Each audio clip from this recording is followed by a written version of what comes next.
What would you say is the point of seeking knowledge? To become closer to Allah. That's it. If you're a reason for anything else, I question you.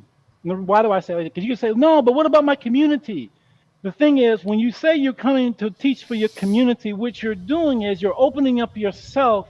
You're setting up the stage for your ego to become bigger than it needs to be. Subhanallah.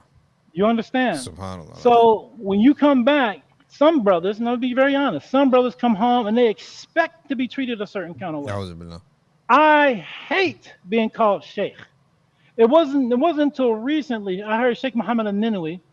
He said, I call people Sheikh out of respect. He said, anybody who has received some form of Islamic teaching, I refer to them as Sheikh, but not Sheikh as in an alim.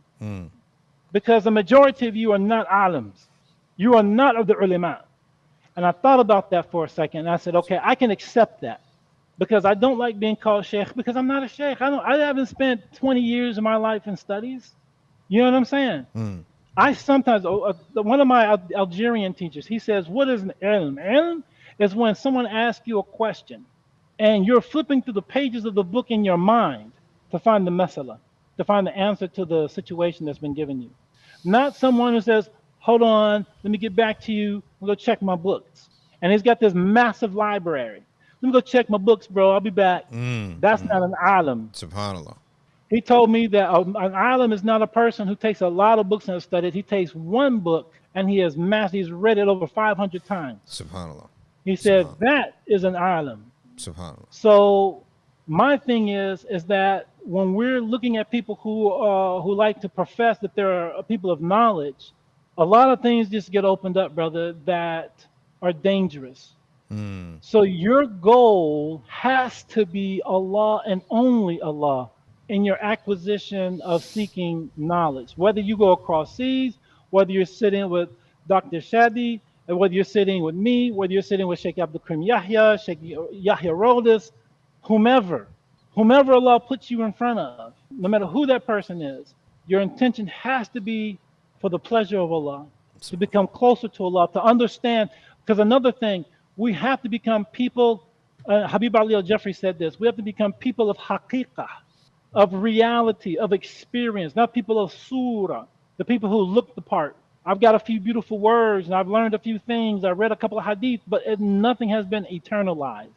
You understand, brother? I mean, I can go on and on with this. I think you kind of got it at this point, but it has to be eternalized. So when we speak, we're not speaking because we read something and we're regurgitating knowledge.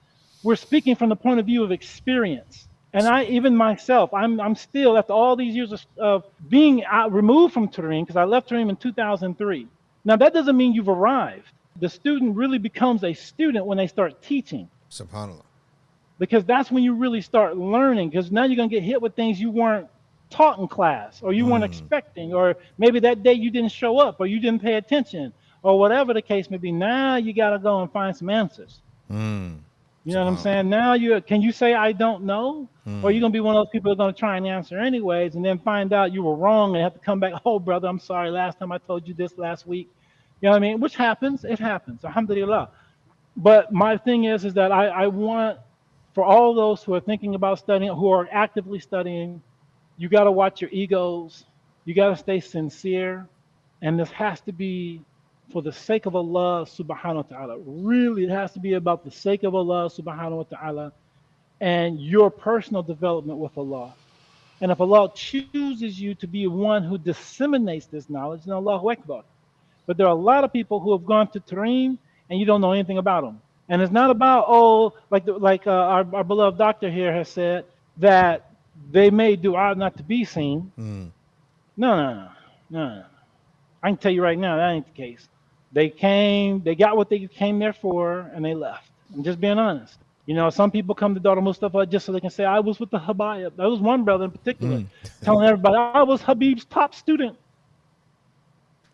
You've been there accumulatively 6 months, if that. Accumulatively, if that. What? How did you become a top student? You know, and what's funny to us is that the Habayib all tell us, the ones who sit in the front row are the sickest ones. Subhanallah. They're the ones who have the most, they're the sickest ones. It's the ones that are far away that are the closest to us. And they all say this. And it's not trying to be, to say something nice about the people sitting far away. This is a reality. It's ilm wal amal wa da'wah. Knowledge, ilm, wal amal, works. So you can't just learn and not do. You have to do what you learn. In other words, you become what you learn. You become the experience. Wa da'wah. Then there's the da'wah part. And da'wah is given, like we said, many, many different ways.